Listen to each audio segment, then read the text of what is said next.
Another Roland's recap here. We're at Guy Mesker's gym at 14839 Inwood Road in Addison, Texas.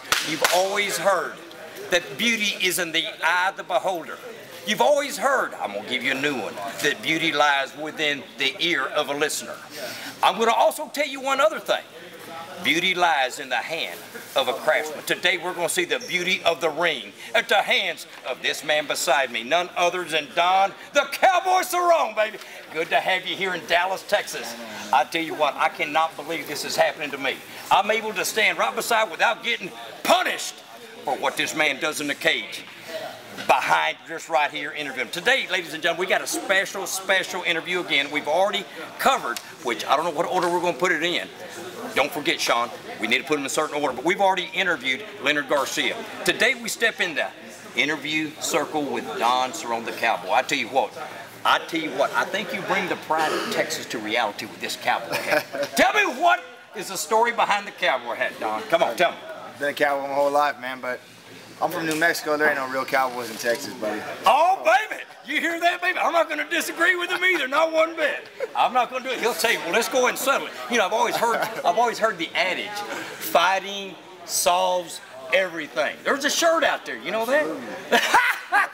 I was going to ask him a question, he already answered it. Absolutely. I tell you what, Don, let's go ahead and step up to what you are as a man in the cage. I want to get to know you personally because there's a lot of fight fans here in North Central Texas. They know the name, but they don't climb in. They haven't climbed into your heart. You know what?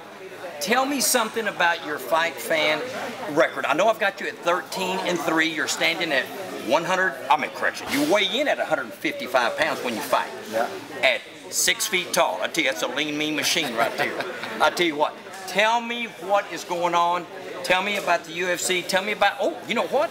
I don't want to sidestep Metro PCS. They're really giving us a firm foundation here, a foothold in the fight game itself. How about a little shout out to Metro PC, and let's look at the UFC. I mean, I think with the Metro PCS tour that they're doing is great. You know, get us out there, show just the whole tour, getting all the fight fans, and man, the interaction with fans is, man, I see kids, like that's where I started, you know, people looking up to somebody, and it's cool to be able to shake someone's hand and just interact at a different level, like, cause you see, and you read, and you watch the interviews, but actually talk to someone and see how they are in person, you know, just the perception. I think it's great, so to get in there and shake hands, and just, man, maybe they like me, maybe they don't, but it's good to be out there and get out. Well, I tell you what, whether you like Don or not, what you can't help but like the man for the action he brings. That's something you cannot dispute of what this man.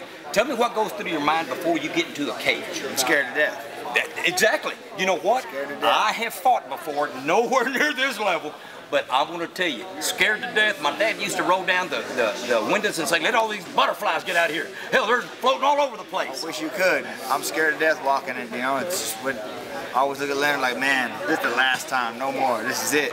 I'm sick. I hate it, and I mean it's just the craziest roller coaster emotional ride you can do, and I'm scared to death. But I promise I'll fight as hard as I can, as long as I can. I mean, well, I'm going to tell you, I think that is an arsenal within your repertoire of combativeness, in that you come in scared in your heart, but prepared in your body to go ahead and deliver the punishment that you're known for. I'll tell you, 3 losses, 13 wins, I'm going to tell you, that doesn't tell me very much scared. Yeah, scared to death. Well, you know what, that's what I call the edge that it gives him. Tell me, what is on the horizon right now for Team Don Cerrone? Cowboy, I mean. How about that?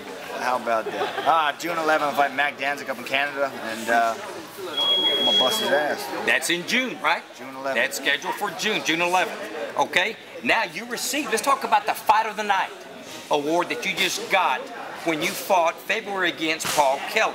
Tell me what happened there. Just went out there and fought like I always do, man. I mean, I was just giving it all I got. It was a nice $80,000 check I got, though. Tell them what you did. Come on, baby. Humble in spirit, heavy on the hands, baby. Not on the words. I want you to be heavy on the words now. Tell me what happened. Tell me what you saw and what you landed. I don't know. I don't know how to explain it. Just, he came out, threw an overhand, I took him down, and just submitted him, man. It was just it was a good fight. I mean, fight of the night was a fight of the night. Should have got submission tonight, but hey. Baby, it was a kick-ass submission, baby. Let me go ahead and tell you right. I think he opened 2 cans. Man, with whoop ass that night. Get lucky sometimes. I was talking to, I'll call him your brother, Leonard Garcia. You guys are disattached at the hip. He was very, very, very upfront about a win's a win's a win. Sure. When you climb in the cage, I don't care if you're a scavenger, I don't care what it takes. The goal is to get a W. Absolutely. That's been life all around though, right? That's a way to say it. You know, and the thing is, what I really tell everybody, you come in prepared to go the long haul, but you hope like hell it's over in 8 seconds. Isn't that correct? Yeah, I mean, I like to go out there and put it on the line and throw the fuck down, but man, if I can get it over quick, I'll get it over quick, you know? Tell me some of your humble beginnings. How you started. What can you tell these young warriors that are out here wanting to look for a title shot for the, I want to say the recognition you have right now? What can you suggest to them? Just work ethic.